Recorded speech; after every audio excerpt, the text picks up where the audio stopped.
Okay, so this program is designed to support professional development for aspiring artists, musicians and writers between the ages of 15 and 25. And we're also here to provide support and material for teachers and community art center facilitators. My name is Zipho Daile. I'll be your host for these sessions. We have 9 more sessions, actually 11 more sessions coming up in the next few Saturdays. Last week, we began the program by screening a film on musician, singer, and penny whistle player, Aaron Big Voice Lerole. And we'd like to thank everyone who participated in last week's session, including our guests, Dr. Sazi Dlamini, Mr. Shepi Mati, who made appearance here earlier on today. I hope he's going to join us again, and Mandisa Ngulana. This week, as we enter into Women's Month, we're looking into the work of ceramic artist and potter, Makwarela Elizabeth Makahane. We will begin the session by screening the 18-minute long film of the artist. And the film is part of a docu-series called South African Artists Past and Present, which was produced, directed by Bridget Thompson, Abdul Kadi Ahmed, and the late Dingan Kapa. The film series, the aim for it was to provide an introduction to understanding of the roots of South African aesthetics. And it looks at how a number of artists, musicians, and writers have shaped the artistic expression. So after we've watched this film shortly, we'll be joined by 2 ceramic artists that are based in KwaZulu-Natal. The artists are Sibonelo Tau Lutuli, which I'm hoping will land also in the feed very soon. And another artist is Clive Sitole. They will join us together with our 2 guests from Limpopo that have already I can see them, they're visible right now. Avhashoni Mainganye, who's worked, both of actually Avhashoni and Grace Tshikuvhe, they've both worked on the film that we'll see today. So I think we should just head over to watch the film, and thereafter we will have a little conversation with our guests and all of us that are present right now. Malik, can you cross over?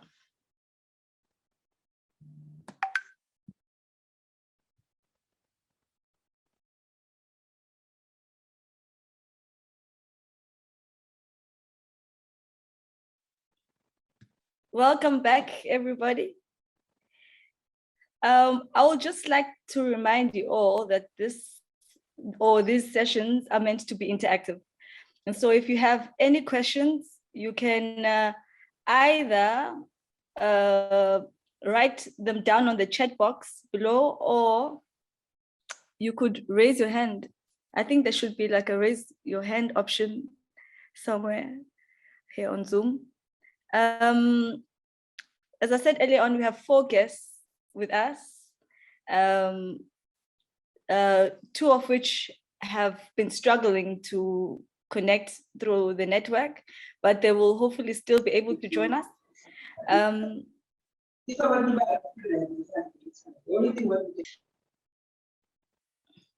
The other 2 guests we have with us, Grace Tshikuvhe and Avhashoni Mainganye, who both worked on the film that we just saw right now.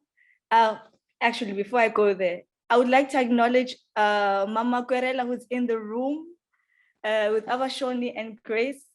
Thank you for joining us, Mama.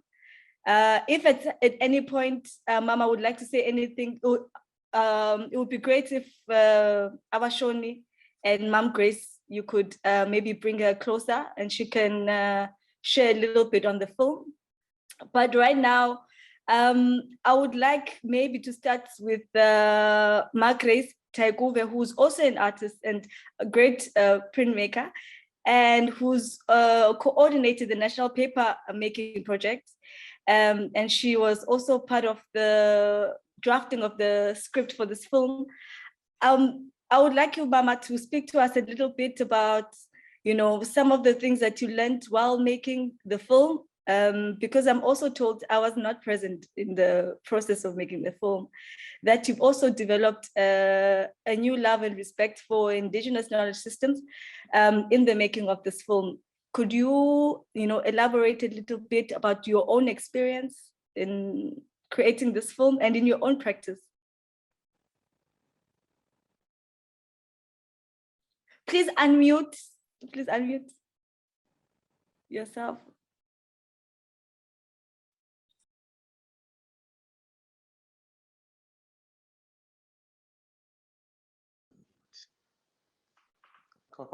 Hello?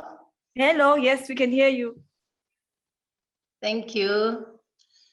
Yes, my name is Grace Tshikuvhe.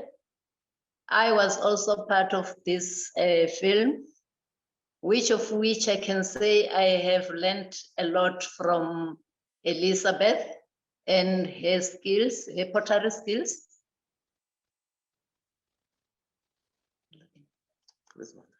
Hello? Wow, we can hear you, we're still here. Oh, okay. So it was quite an experience for me, because some of the things that I've learned from her, I never knew them. So there are some of the things that I've just jotted them down here. The part that I was thrilled with was the rituals associated with pottery. As we've seen in the film, when they were on the way to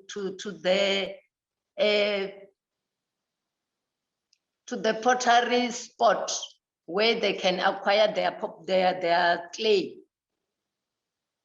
When they reached the place, they arrived at the place, they looked around for a little, bunch of wood, each of them. That was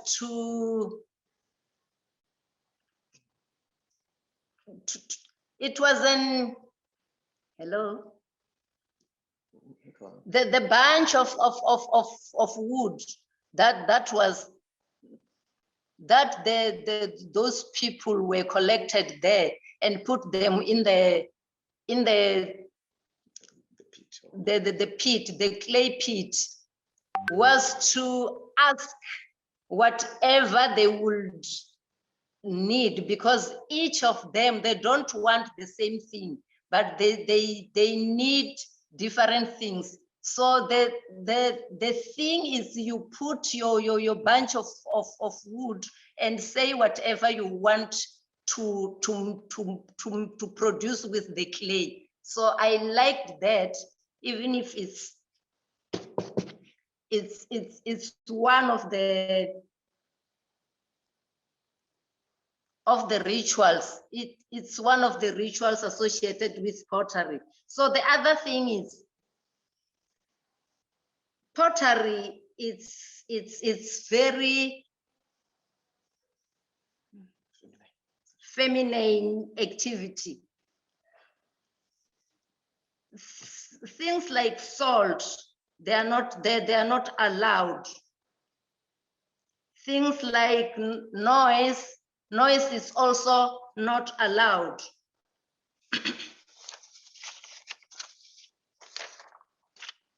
And also, there is a belief that whoever is involved in sexual activity is not allowed where the unbaked pots are kept. Otherwise, the pots will crack. Clay pots can detect death. If there is an unannounced death, a potter can be given a sign that something bad will be reported soon. That also makes the pots to crack. It's a sign. Once the potter is on a duty, you know, making pots or whatever, or even if they are just stored in the room, they will just crack. That was to show that bad news is coming on the way. And clay pots are highly valued, yet they are regarded as princes. These are the beliefs of the vendor. So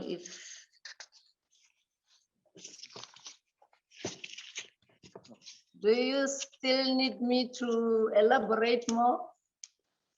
You can go ahead, Mama. Okay. Okay. Also the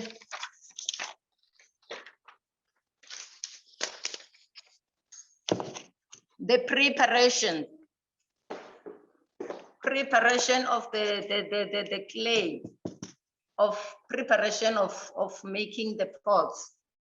There are several preparations that one has to undertake before making anything.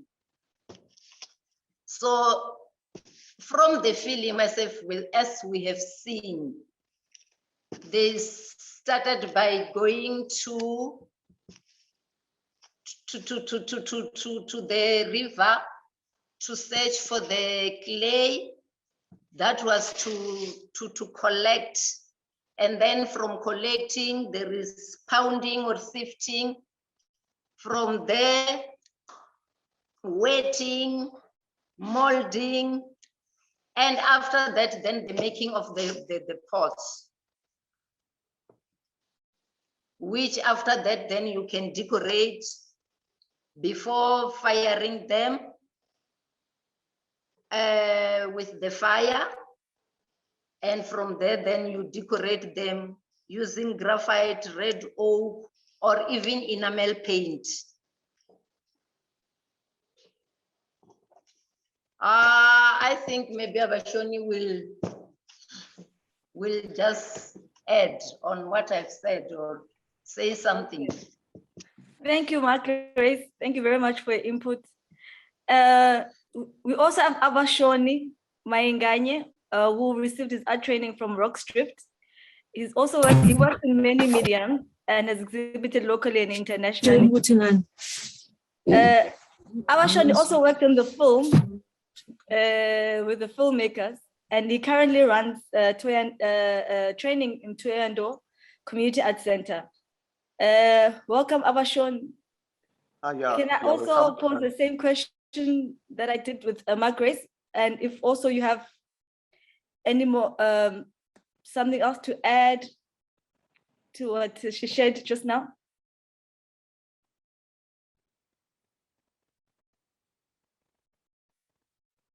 Hello, Avhashoni.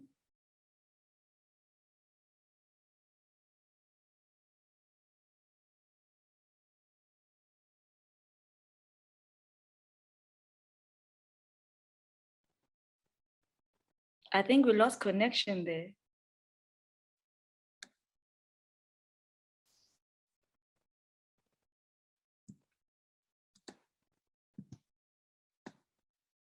Okay, I think we lost connection. Maybe he will join us a little bit later. We have two other guests. Sorry. Avhashoni. Hello, Uncle Lionel. Welcome. Okay, we've lost connection with Avhashoni. Hopefully they will join us a little bit later. You know, today has been a little struggle. We also have two guests from KZN who have been struggling to connect. And so I think maybe let me try and open it up to the floor. We've had quite a... Yes, what I would like to add is something that is very important, Zippo, is that the person who spoke is, hello? Hello, can you hear me? Yes. The person who spoke is an artist. Margaret is already there in the group, but you were calling Margaret the other person, which is another artist, which has nothing to do with Margaret. Who's Margaret? Where? No, sorry.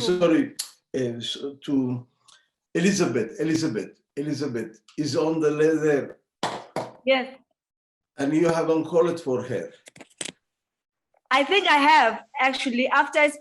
Before I spoke to Mom Grace, I did say that it would be nice if we could have Mom Elizabeth speak. And so right now, Avhashoni in the sequence is supposed to come after Mom Grace. So we'll have a chance to speak with Mom Makwarela. Okay, sorry.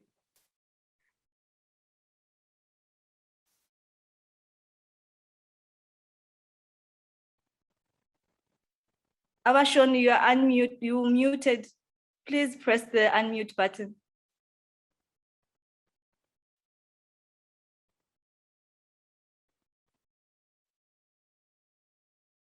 Sorry, Avhashoni, we can't hear you. We can't hear you.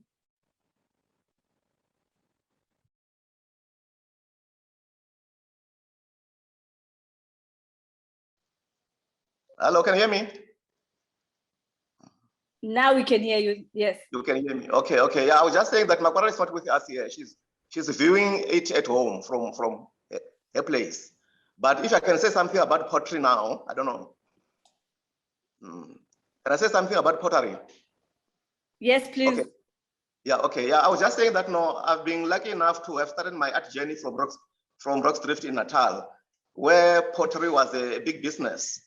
And coming back home, most of our households had a potter or two. And pottery in Africa, I think is one of the assets. And then within the Venda culture, pottery is within the Remba, the Black Jews community. These are the people who have more skills in pottery and jewelry. So this is just one of the things that we are proud of. Because when we talk of Venda today, we don't just talk of one clan. We talk of several clans, but the Rembas are more known for that. And I think I've been lucky enough to have been associated with people like Mama Noria Mabaso, who is another great potter, and another Rebecca Matibe is another well-known potter within our midst. And when we talk of pottery in general, in Venda, we can talk of the Mashamba village, which is more known for having a massive pot production. And I would like to hint something that I found very interesting in terms of art and tourism. There's a spot where in the ancient Venda, when you have to market your pots, you'd cross the river, and we call it Chautukurera, where you have to leave your pot, go and sell the rest. On your way back, you will find your pot filled with maize. So that in a way was like some kind of battering with the spirits. And I found that story very, very interesting. And the other thing is the association where we associate pottery with motherhood. So the whole of the pot is taken as the womb of a mother, of a woman. So there's so much association between Mother Earth and Mother Earth, pottery, and women. So I just find it very, very interesting. Like I mean, the film replayed the whole story, the whole myth, the whole cultural attachment to pottery, where you have to sort of, the fact that you have to put in some bunches of wood is to make the clay avail itself. Because there's a myth that if you don't do that, it will just hide. It will hide away. You will struggle to get your decent clay. And the decoration part of it, I think it was in 1995 when I was in Zimbabwe. I found the relationship between Venda pottery and the Shona pottery is understandable because Vendas and Shonas, they've got these attachments. And like I'm trying to think of one element which is quite common within the Venda potters, the use of red oak, which I want to mention it, but it has got something with feminism, and also the use of graphite. So these two elements, they've got this cultural attachment. And I think it was also a pleasure for me to be part of the film where you add in something. And can I talk about pottery and forget about the firing part of it, where you have to collect a lot of dry grass, wood, and cow dung. All these elements, they are part of the building up of the fire, whereby it will be used to bake your pots. Now that we're living in the modern society where there's the modern kilns, pit firing is still one of the best firing systems within the rural or cultural societies, in the sense that the pots are not just flat. They've got all these pots that you see, which makes our pots very special, because you can see all the spots. You can see they've got the feeling in a way. And there are types of pots that I witnessed as I grew up.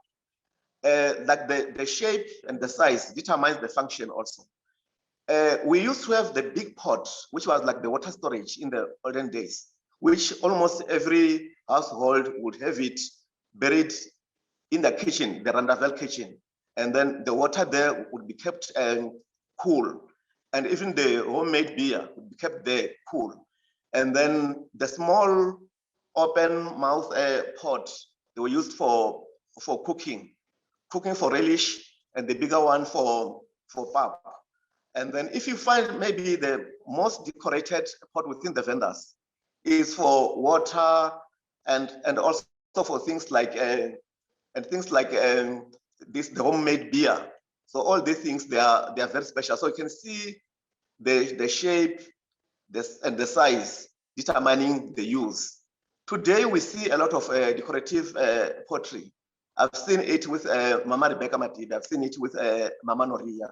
These are our two very respected and honored potters. So I think that's because of the demand out there, where the lifestyle, the new lifestyle, it detects how to do your pottery, where some of the pots would be put, some are even put as the backdrops for movies. I've seen a lot of that.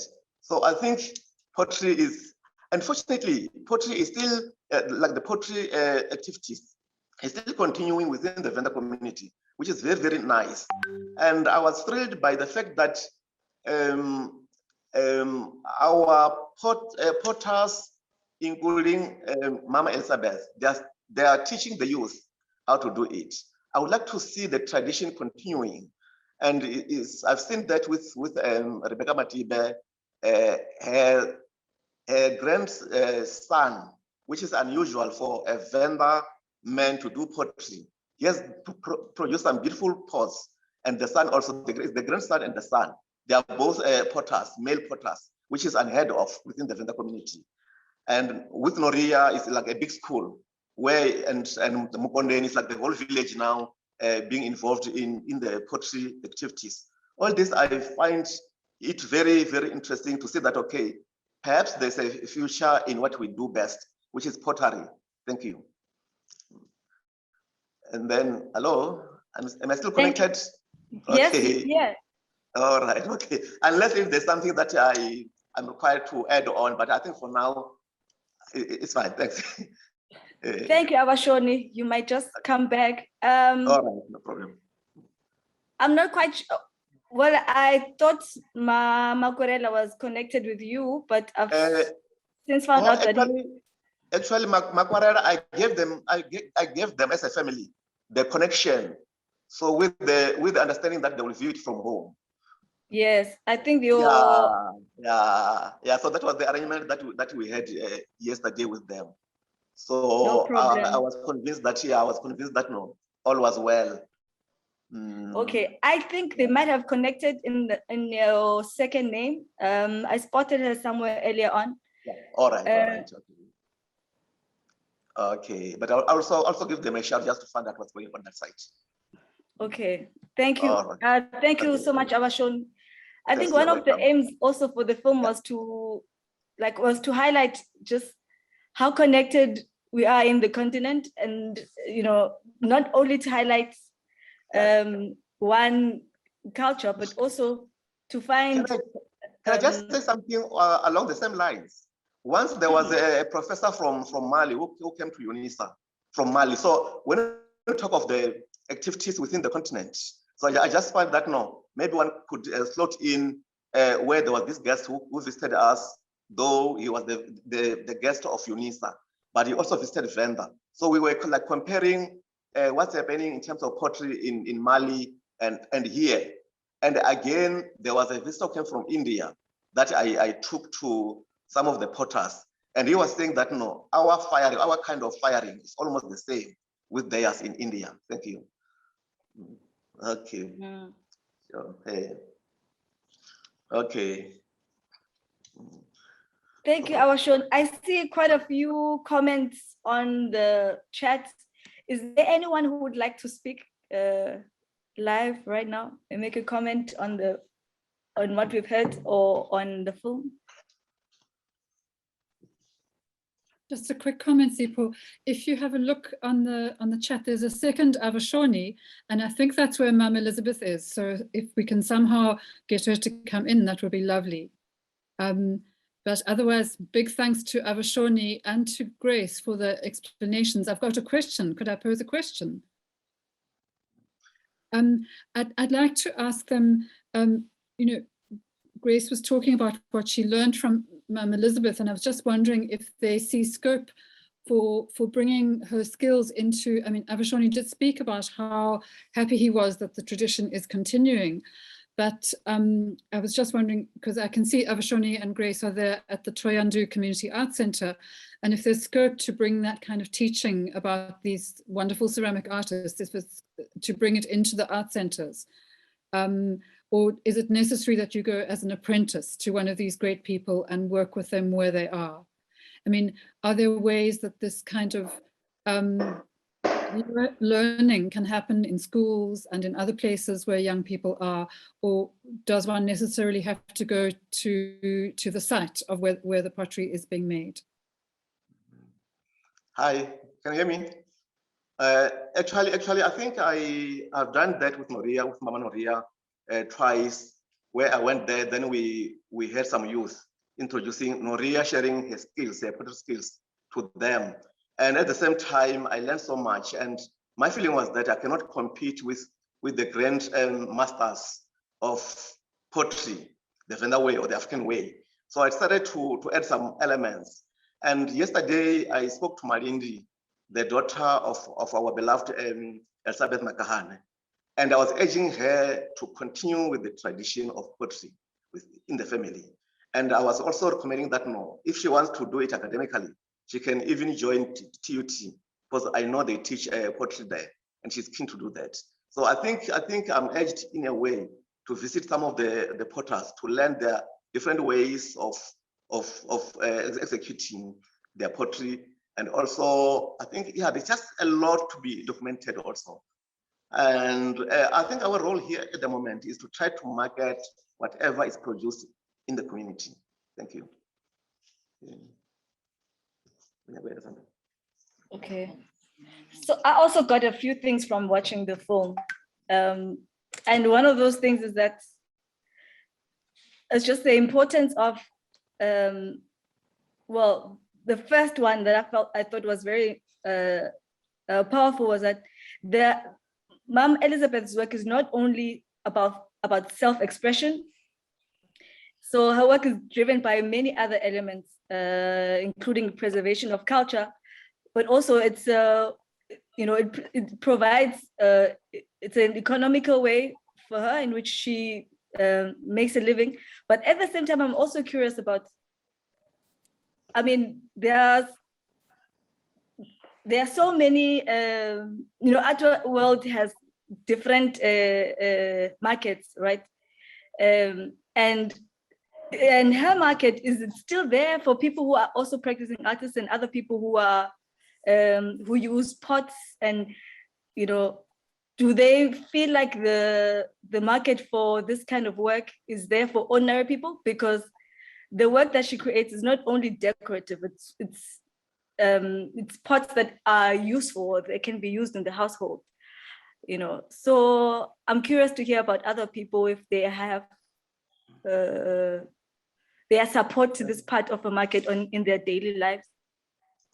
The other feeling that I think I've been experiencing people who come here to buy pots for family rituals, because the ancestors who used pottery, when the spirit comes back, maybe in the young body, they would demand all the ancient things that they used. So I've seen that role. There's a market for that. It's not just for decorative. And it's very interesting because prior to this, I called Mama Elizabeth, asking her how much were her pots then. Then she was talking of 6pence. Just imagine, 6pence. She was talking of half a crown of Coron. So it was very interesting to see how, though not cheap, but when we compare how pots are valued now, it's very, very interesting. Because the last pot that I experienced her selling was, it went for more than 1,000. So when you think of 6pence and 1,000 rands, there's a huge difference in between. So, okay.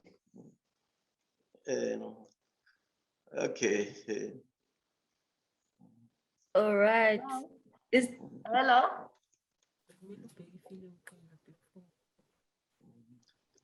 Mama Makwarela, are you there? No, that's great. Okay. Grace, you wanted to say something? Yes. I wanted to just add on what he has just said, that when we asked her if she ever, sold the pots for money, and then she said yes, and said there's those 6pence and stuff. But then we wanted to know what is that they use that money for. And she mentioned only 3 things, which was paraffin, soap, and salt. And yes.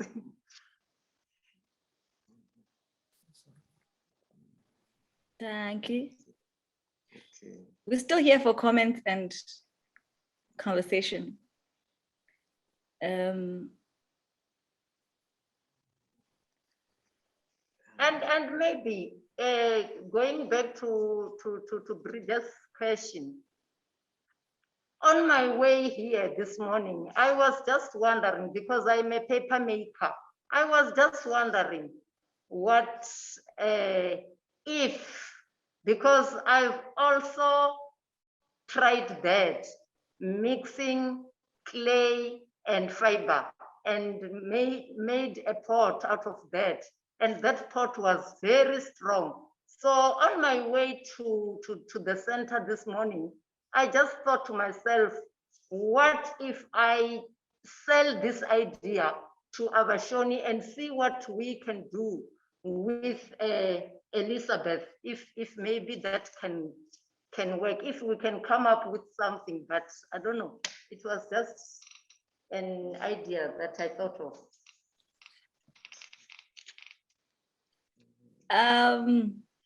Okay, so you want to remix the ancient way of making art and use paper to modernize it? But yes, I'm kidding. The fiber. Because here in Limpopo, the most fiber that is available is banana fiber. That's what we use to make paper. Banana. So we never know, but then I think it will be quite interesting to try that out. I would also like to welcome guests, Bonelo Tau, Lutuli. Can you hear Miss Bonelo?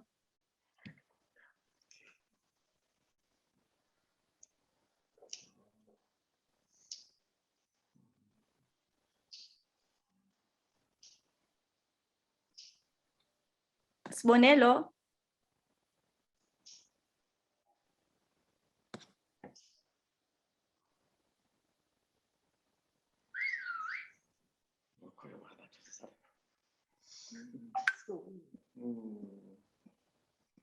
Hello, Bonelo and Clive. Are you online? Can you hear us?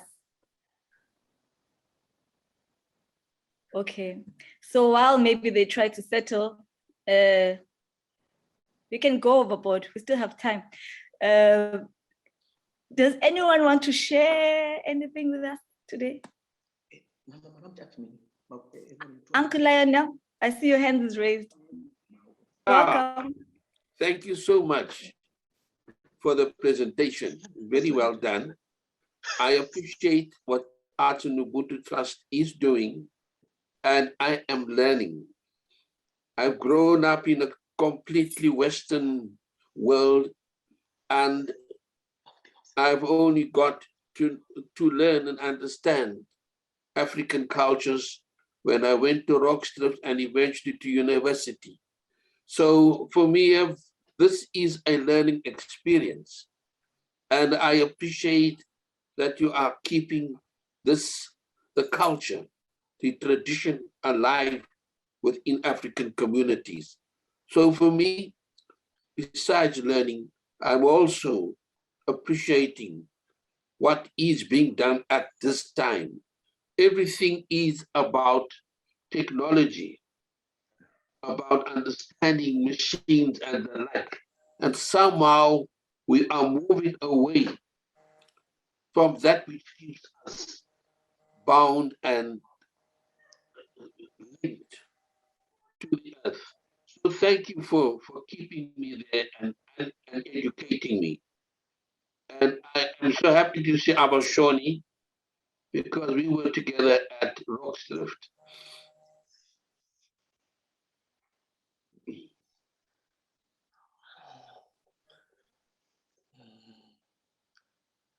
Thank you, Uncle Lai. Hi, Zippo. I mean, I don't have a question. I don't have much to say today, but I just wanted to say that I really appreciate the holistic approach to this practice, and it has been super informative. And thank you. The comment something.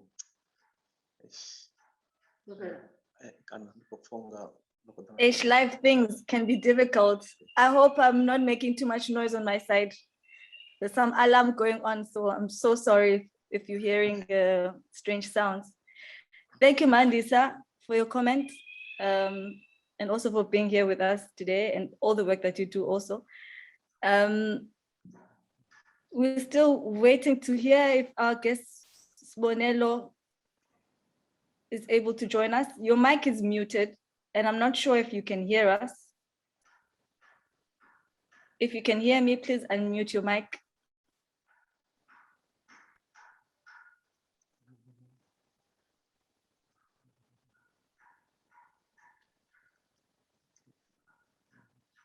And he is gone.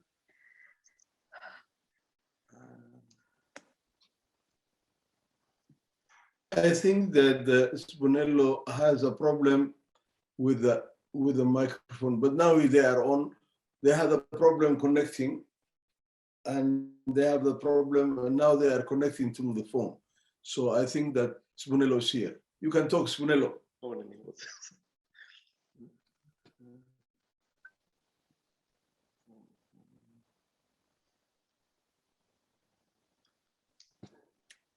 Okay, so Clive,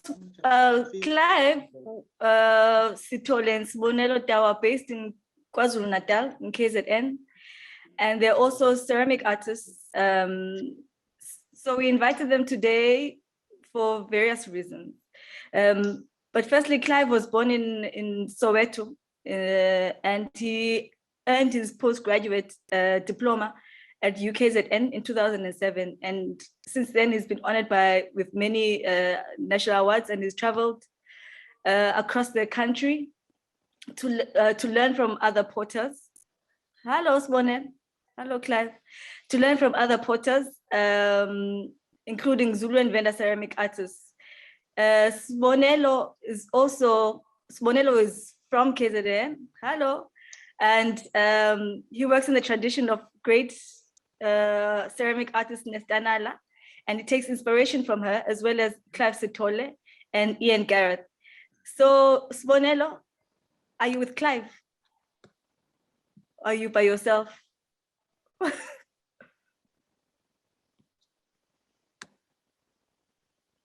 You by yourself? Please unmute your microphone.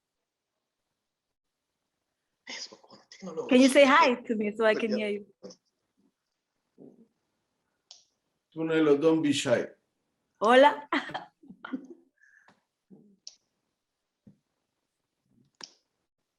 Hello. Don't be shy, Sibonelo.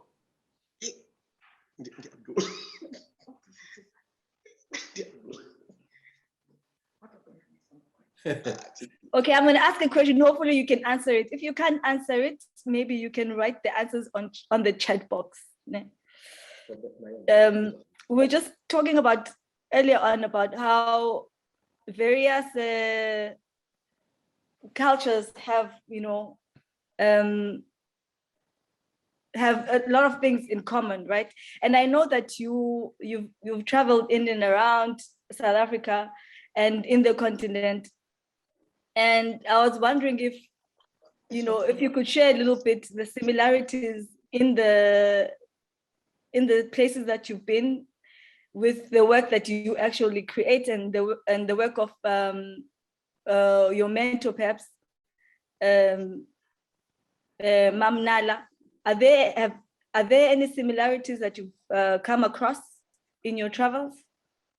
That's the first question.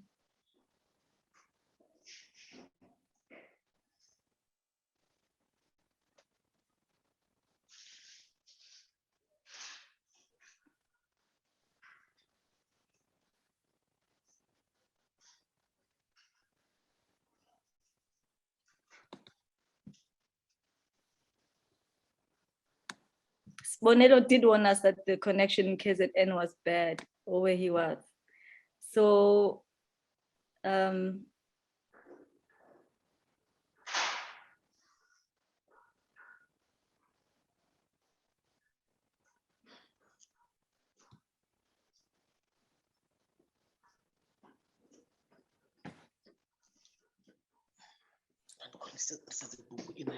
can speak when you're ready.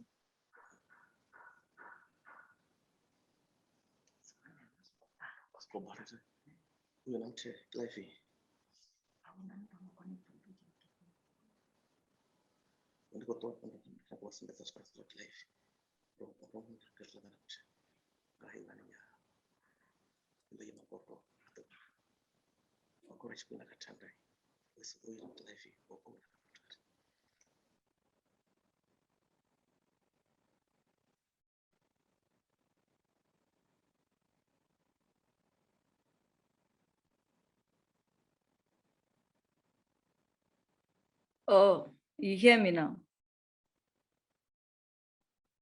But I don't hear you.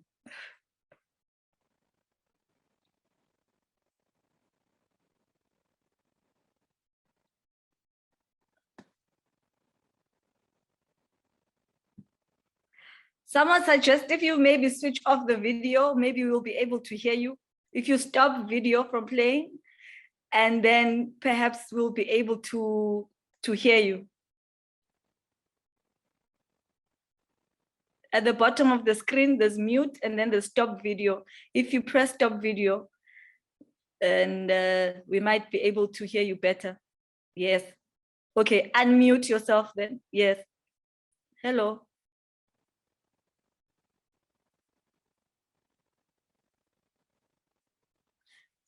Okay. I think it's not working out today.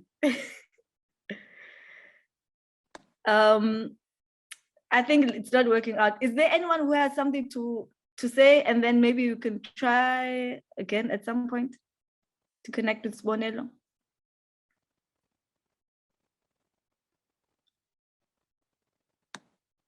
Or can we wrap up today's program? Bridget, would you like to say a word or two before we say bye? You are on mute. Okay, sorry, before we say goodbye, I was just wondering, because Brunello and Abdulkader have been speaking on the phone, maybe Brunello can speak through Abdulkader's phone, because it would be so lovely to hear what he has.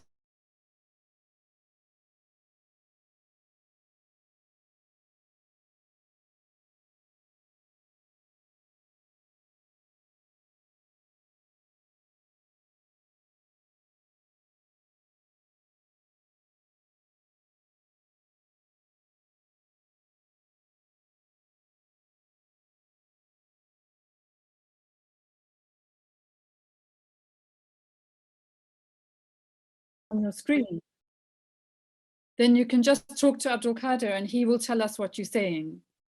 But it's lovely to see your face. Okay, so can Abdul maybe connect to Sibonelo? Yes, here is Sibonelo, or Sibonelo. I call him jokingly Sibonelo, but here is you can speak Sibonelo. Speak. Greetings to everyone. I'm Sibonelo, which will be the song of the soil, ceramist from Durban. Hello. I don't know. The lady from Art and Ubuntu, I think she asked me a question which I couldn't hear properly due to the network. Could she please repeat the question that she asked so that I could elaborate on what she was asking for? Have you heard that? Who, me? No, I'm talking to Zippo. Zippo, have you heard that? Because I could see her on the computer, but I cannot. I'm waiting for this. You're muted, Zippo. You are muted. Oh, Unmute. Yes. sorry, apologies. I could hear what Sibonelo was asking. So the question I was asking was, it stems from the conversation we were having earlier with Avhashoni. And I was trying to figure out because Sibonelo has traveled in other countries and also within South Africa. And I was trying to figure out if, in the places that he's traveled to, can he tell us the similarities that or the encounters with the various cultures that he's encountered in his own travel? Can he give us a brief description of, the similar practices in ceramic creation and work, just in general from his travels?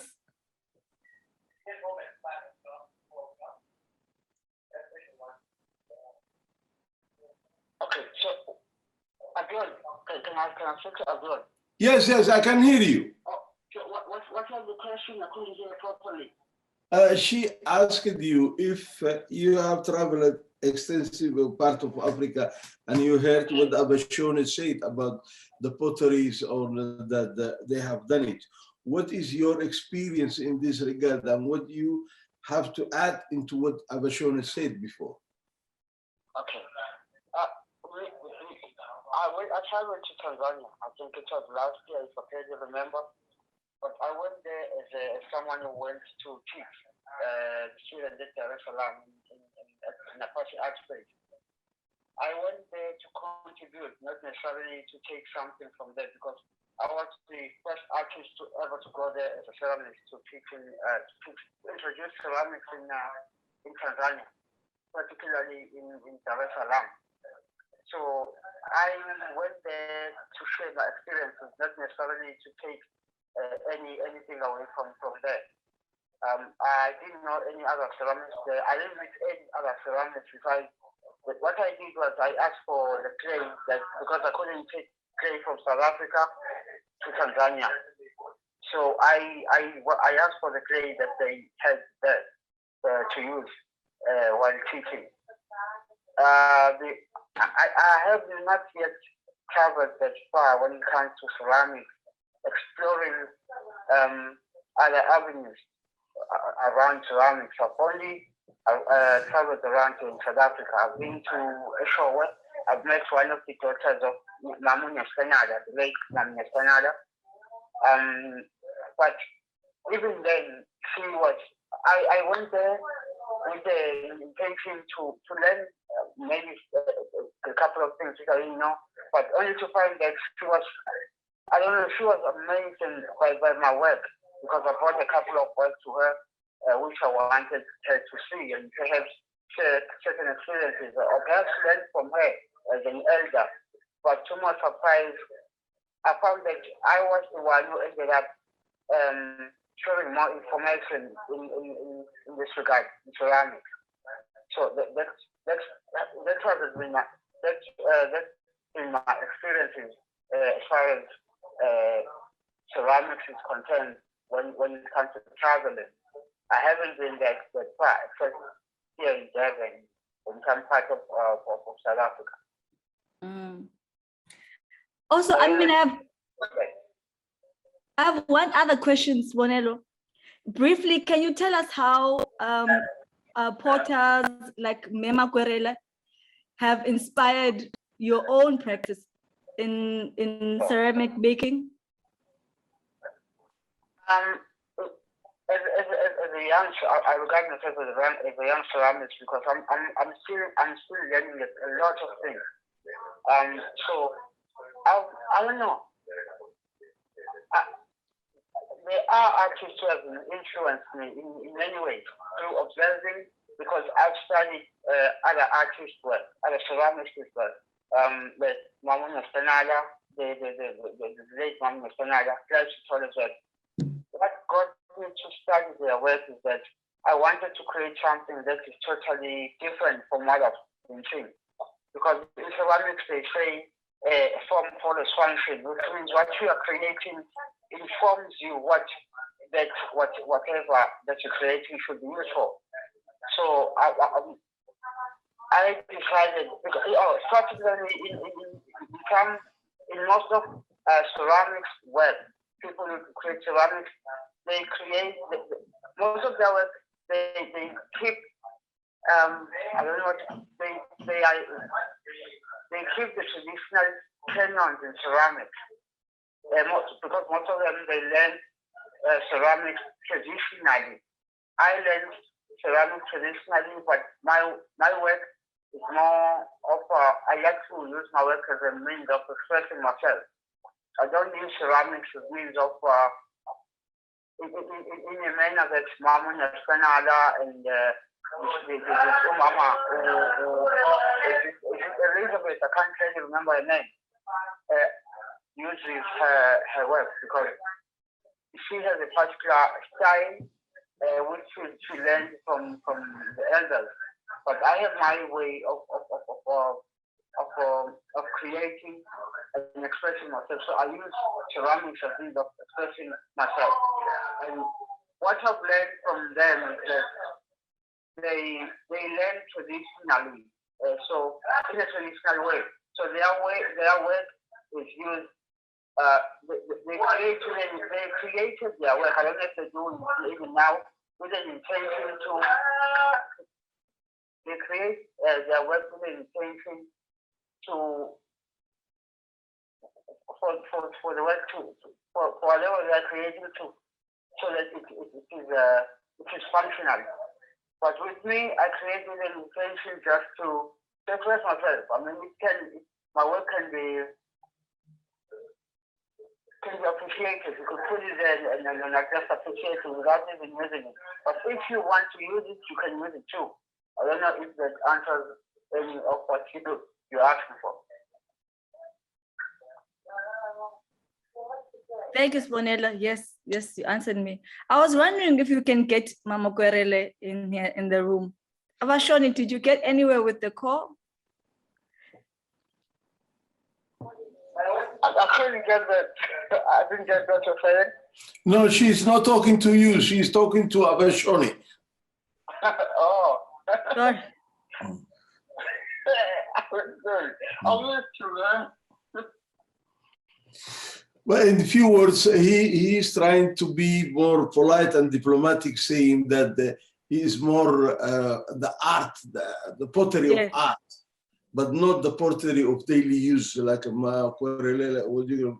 She does the daily use pottery, which is integral part of the daily life use. But he does the art pottery, which is completely and utterly different, which I doubt that you put on a fire, it can sustain, and you cannot cook a meal on that. That is why my point of view. But Sponela also makes pottery as musical instruments, because he Yes. made some pots for Eugene Skeef to make those beautiful pots. I think they were based on a West African style, Sponela. And Elizabeth's Makwarela's pots are also very beautiful. So maybe the differences aren't so great. Can you hear that, Sponelo? No, I couldn't get that. Yeah, she said, Bridget said to me, I mentioned it that you are an artist. Well, she is a potter by profession, and she does living potters in order for the daily use. And you do pottery for art, for the exhibition. But she asked you that you do also musical instrument in pottery. And, Yes. and so what can you explain that? Okay. Through studying other people's work, I've discovered the pots from Nigeria. So I love the pots. One of the pots which I saw that were created from, one of the other pots that were created was the one pot which I saw on the internet. I can't really remember who created it. And then I met a guy called Eugene Skeef who had a friend who wanted anybody who does ceramics who could create an Udu pot for her, a friend of Eugene Skeef, a guy from London. So I volunteered to create a pot for that lady who was a friend of Eugene Skeef, a guy from South African based in London. So that is when I started creating this instrumental ceramic pots called Udu.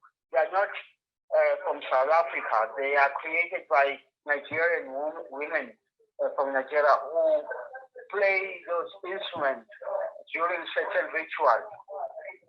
But there are musicians here in South Africa who play them who use them as music instruments. So I decided that why should I not create them? Because I could.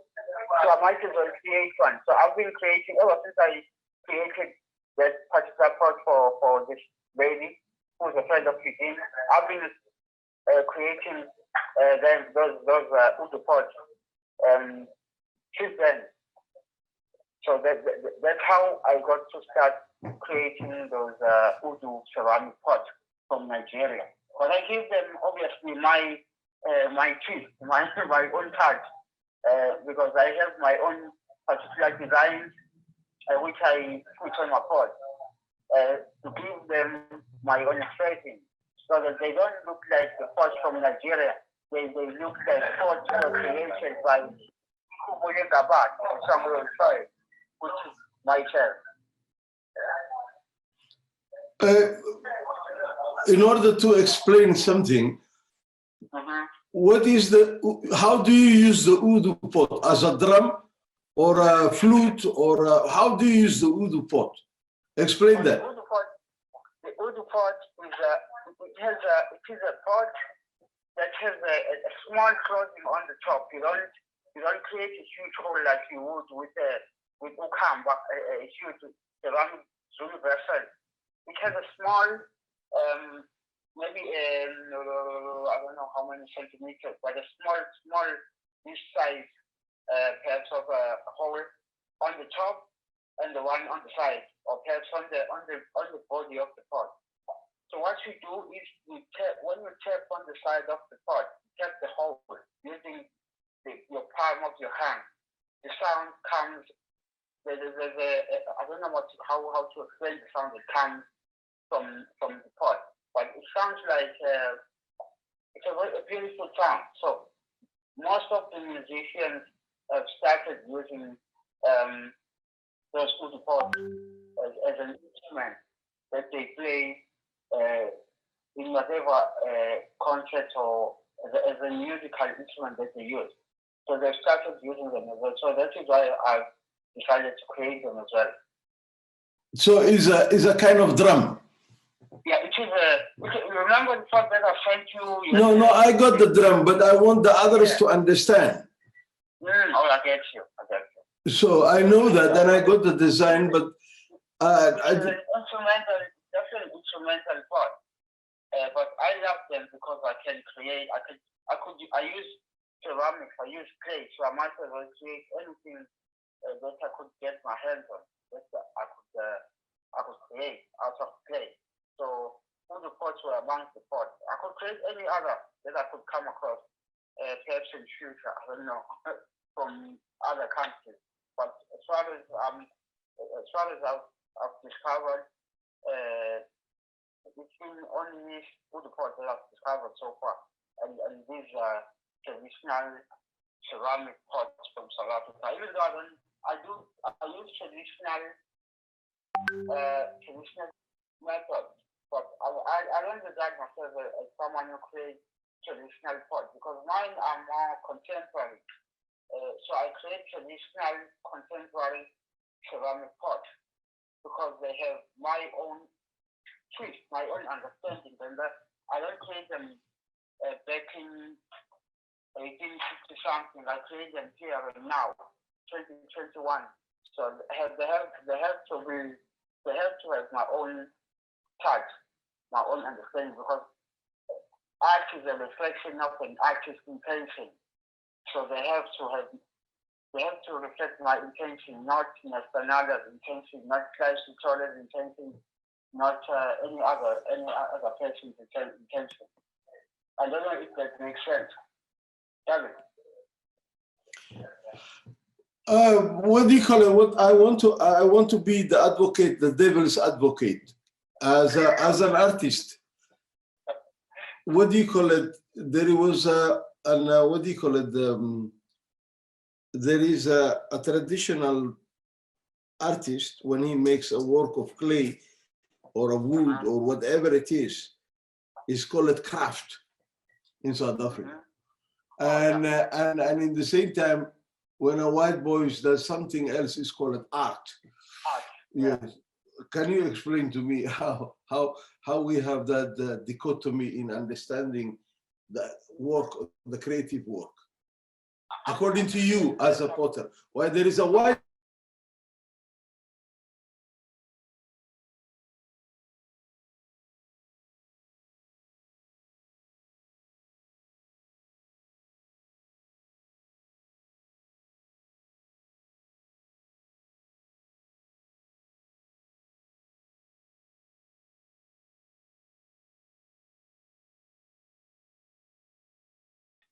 Judge, I mean, the fact that someone creates means that they are influenced by something.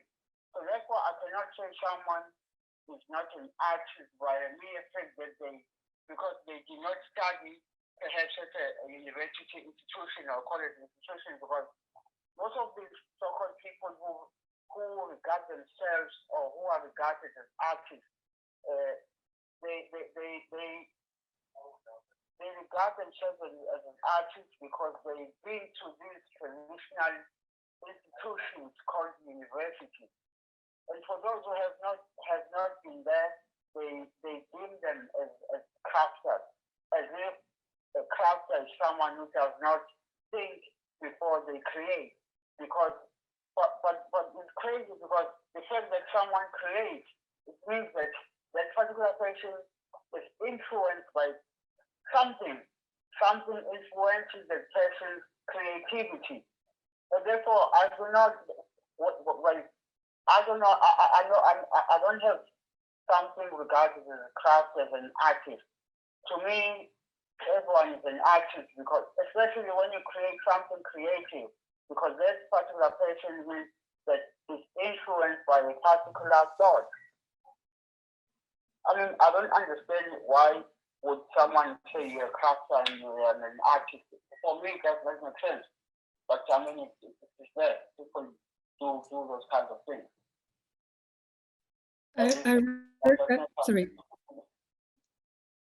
Sorry, I really appreciate that comment from you, Sibonelo. Sorry, am I cutting in? No, he said that he has done. Okay, sorry. I just say I really appreciate that comment from you, Sibonelo, because I think that falsely calling some people crafters is a way of diminishing their artistry. And there's a wonderful woman from Tanzania, actually, who writes about, she talks about the two systems of art. She talks about the African system and the Western system. And I believe that also sometimes if we use the word traditional, we're also undermining artists, because within Africa, like we have with Mama Elizabeth up to today, she's making her art within a different system, but it's still art, it's still dynamic, it's still changing, it's still creative, and you making within another system, that the two systems in South Africa are very intertwined and they speak to each other. And so we've begun to believe that it's actually quite destructive to use the term traditional to describe African art, because why is African art more traditional than Western art? If you take somebody like William Kentridge, he refers to very heavy traditions in Western art to make his art, but we don't say he's a Western crafter, we say he's an artist. And so I think it's wonderful that you brought this up. And I think the last question I'd like to ask you is whether you have any questions for Mama Elizabeth, because she is online. And I think that if Avhashoni is here, he can help us translate. I don't know if Avhashoni himself is still here. Yes, there he is with Grace. If there's anything reaching out from KZN up to Thohoyandou and across the whole of Africa, because this tradition, as somebody raised earlier, goes all the way to Mali, and you making Nigerian pots as well. It seems to be a very beautiful heritage that we have here in Africa. And it would be fantastic if you and Mama Elizabeth could just say hello to each other today, if it's technically possible. I don't know. We have to see if anybody can help Mama Elizabeth to come in.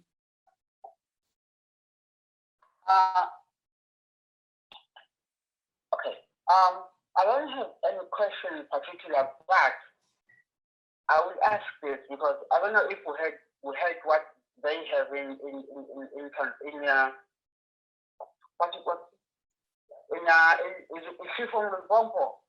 Yes, Thohoyandou. Yeah, I don't know whether I think we heard what they have now in Thohoyandou, like this ritual that she does before she gets to dig the clay. Because I buy my clay, I don't go digging. But if I do happen to find a pit hole where I could dig, yes, I always do dig, but I don't do any ritual because I've never been taught that. But it's quite interesting that there's a certain ritual that she performs before she goes there. And whoever that she goes with has to be clean. Mentally, spiritually, and otherwise. You cannot just go there and dig the clay, rake the soil, and then take it away, use it anyhow. Because I saw the whole video that before they go, even when they dig the clay from the pit hole, they even inform, I don't know whether that's the right word, for the lack of a better word, they inform the soil that here's what you're going to do with this particular clay that you're digging from this pit hole. So we don't have that. We don't have that in South Africa. In cases, maybe we have that then. Maybe we have that then. We don't have it now. But I would like to find out from her who taught her that, and what does that mean to her, and why is that so important that they do that? Because we don't do that now. I think even in some parts of KwaZulu-Natal, there are women and young ladies who create ceramic pots. But they don't do that.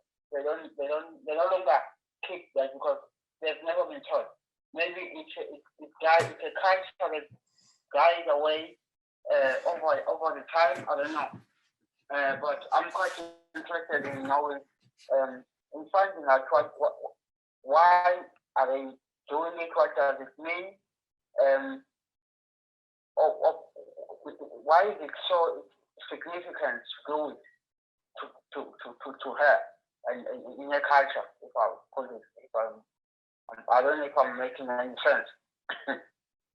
Because we no longer have that culture here, guys, the rich one.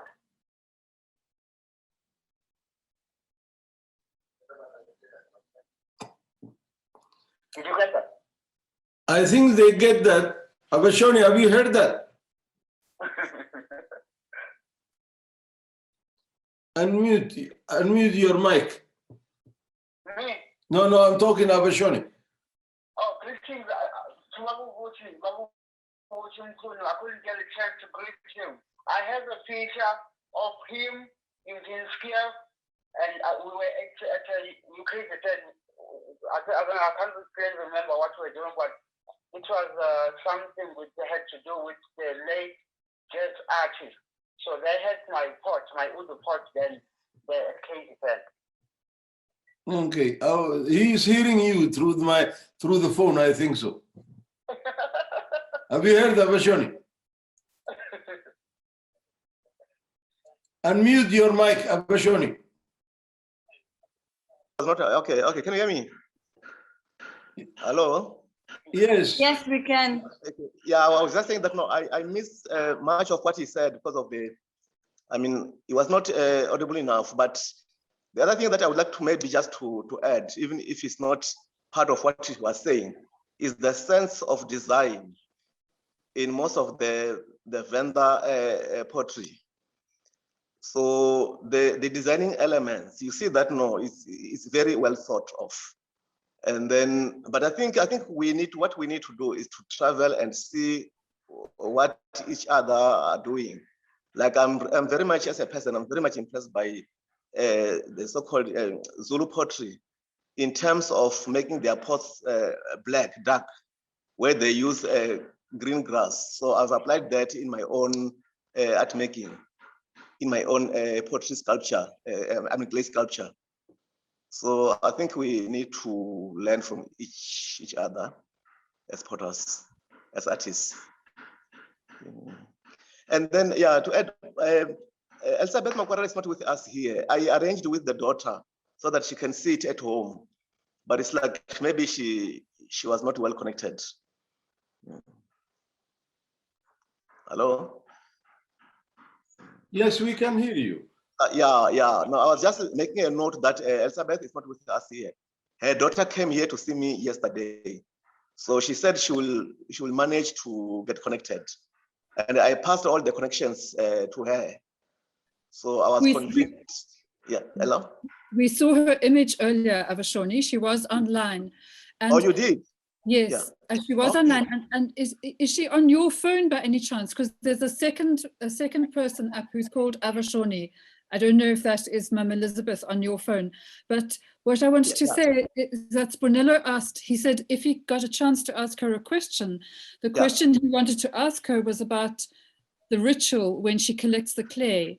Because he said he's not aware that ritual is still performed in KZN. He thinks that ritual has died away in KZN. So he was very intrigued by the ritual and the whole thing of being clean and the message that you have to give when you go to collect the clay. So I don't know if you can speak about that or... No, I think to make it clear, if even here it's no longer practiced. So these are just some of the things that we know they were done in the past. But I think it adds to the richness of the culture. Yeah. It's no longer, but the covering and how they regard clay pots, the unbaked clay pots, as girls or princess. That's still practiced. So I think it's only the element, and I think the other unfortunate part is that much of the places where people used to collect clay, people have occupied that. People are building houses there. So I think there will be a scarcity of clay, natural clay. Yeah. Avhashoni, you know that Spunelo also calls his pots girls. Oh, is Isn't it? that That's right, very Spunelo? interesting. Yes. That's very And he interesting. even made a pot which was like a pregnant woman. Yeah. A Oh, yeah, pregnant yeah, woman. yeah. It was Just amazing. imagine that. Yeah. I think we need to know each other. Someone wants to say once said politically that there's much that brings us together than what puts us apart. Okay. Hello. Hello. Yes, we can hear you. Oh yeah, oh yeah. I also want to pass my regards to Lionel Davis. Actually, we share a lot of art background from Rock Street, and it was through you. He greeted you. Lionel Davis, yeah. He greeted And you. You could not yeah, hear. it was through him. Sorry. He greeted you previously. Yeah, but I was not sure. So I just wanted to make sure that no, really, I appreciate his presence in my early art making. And I remember him always saying, keep your corners clean. And I'm still keeping my corners clean. Thank you.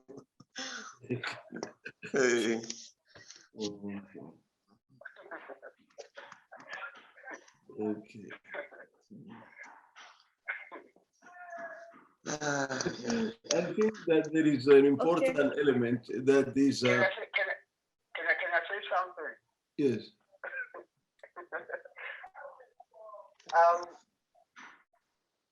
Maybe I should visit so that we could both learn from each other, because I think I could learn so much from Mama's work. Elizabeth. So I'm sorry to call her name. We don't call people by name in Africa, but I mean, I'm referring to her. There's no other way to ensure that she understands and speak to her. I think going to her and learning from her, so that would be a much better way of learning from each other, because I think I could also share a little bit of what I know. And I think that would be very, very much helpful, because I don't know how to put it, but I was not, I didn't get the answer that I was expecting, maybe if I could put it that way. With regards to a ritual, yeah, and everything around digging of clay.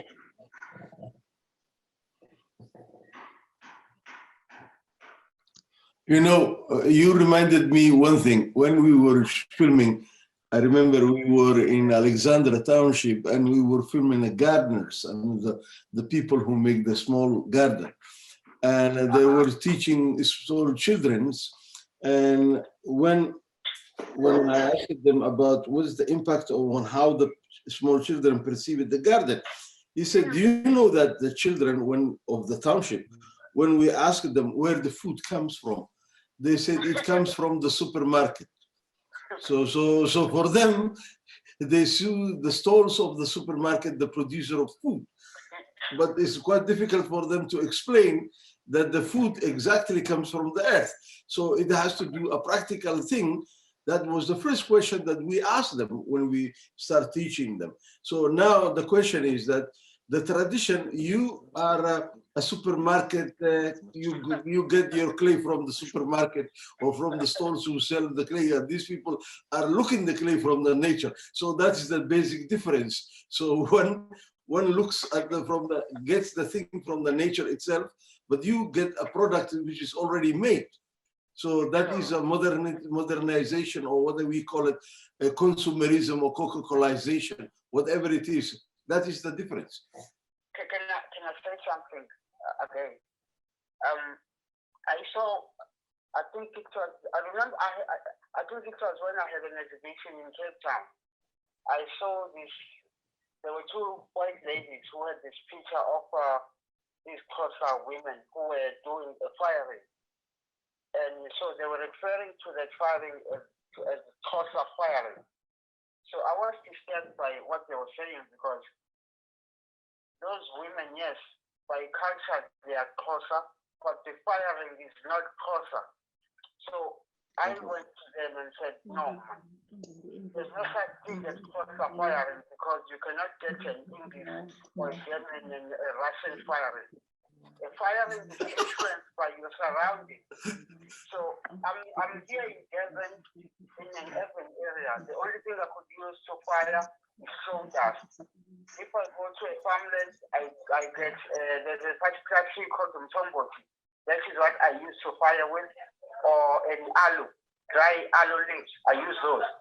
So I challenge this and tell them, no, come on, they can never, they cannot be a Xhosa firing.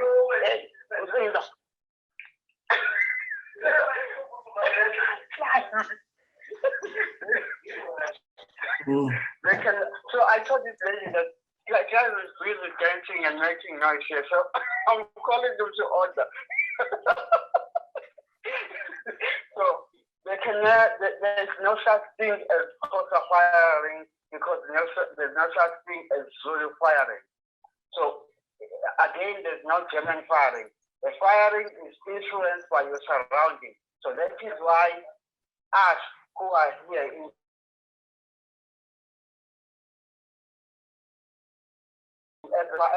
or grass, dry grass.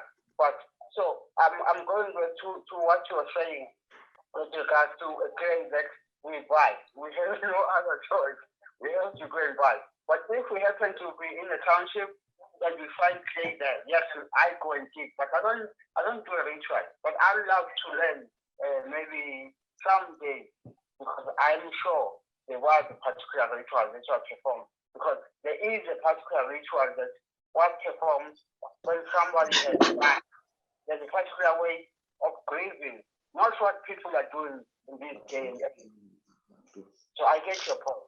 Yes, I go and buy my clay, but because I have no choice. But if I have a choice, I'll learn whatever ritual and respect the soil and go there and plead and beg and ask and and do whatever else that I need to do.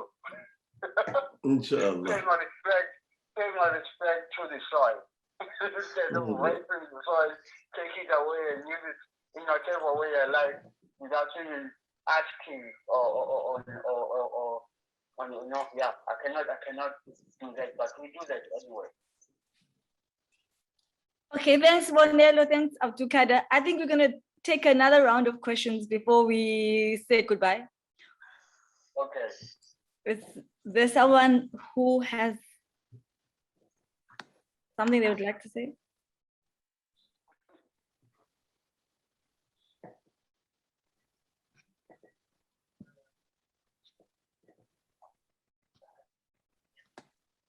Okay, not yet. Maybe it will come. Let me tell you a little bit about what's happening next week. Next week, we have another session on the visual artist, poet, and musician Lefifi Tladi. So is there someone?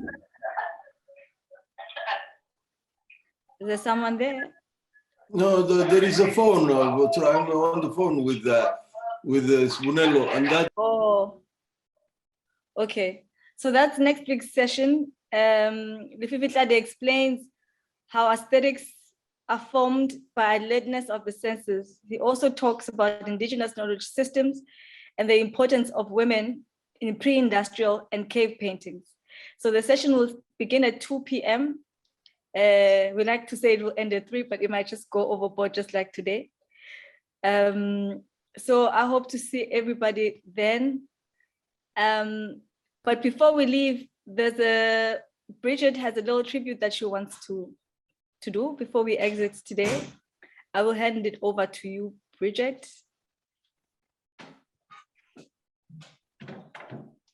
Thank you very much, Sipho. It was really wonderful today, and thanks to everybody who participated. And Spunelo, we're so glad you joined, even though it was difficult for you. I'd like to ask Malik if he could put up an image. It's I wanted to take this opportunity because the session today starts in Thohoyandou, but as we can see, it ripples out from Thohoyandou through Art Africa. And Sibonelo beautifully and very simply said to us, there's no such thing as Xhosa firing or Zulu firing or Venda firing. And so although the story started in Thohoyandou, it's one that belongs to all of us. But because of Thohoyandou, we had this very, very beautiful friend, Ezekiel Bordeli. And he was with us as well when we filmed Mam Elizabeth. He was a close friend. He and Grace were students together. They were art students together. And there's his work. It's up behind Zippo. Is it possible? Yes. That is a beautiful work of Ezekiel's that he made. And it's in the Constitutional Court Art Collection. It's part of a collection that deals with the question of humanity. And this is a lino cut that he made from his memory of childhood fishing in northern Limpopo. He was also a good friend of Avhashoni, and earlier today, Bra Charles, who was his mentor and also his close comrade in art education, was with us. Ezekiel was a warrior for art. He was a brilliant artist who could use, and a brilliant art teacher, and we miss him. And we just wanted you to see this wonderful image. Please make it full screen so you can get the tranquility and the beauty of Ezekiel's image. And so I just wanted to use this opportunity when we are in Thohoyandou today, although we're in Thohoyandou virtually, to pay a tribute to Ezekiel, who passed, I think it was 2 weeks ago or 3 weeks ago, I'm sorry, I can't remember exactly, but we hold him very close in our heart, and I'm sure he's going to be a powerful officer for us, and just to enjoy his work and to remember him. Well done, Bridget. Bridget, thank you, but there is also one important thing that is, there was another speaker who was, what do you call it, ceramic artist, who was with Sibonelo, and he's not given the opportunity or not being called in. Clive Sitola, yes. Hi, guys. Is Clive there? I asked earlier on if Sibonelo was with Clive, and he said no. Yes, no, he is with Clive.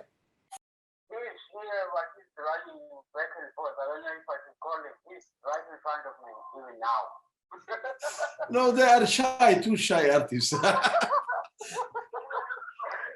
shy to talk. I mean, not like a person myself, like I do. I mean, I don't mind. Well, go ahead and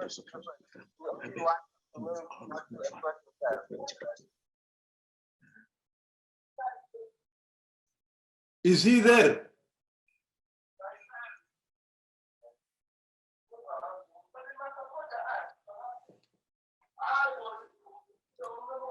I'm not going to do this. I'm different from the professor and professor.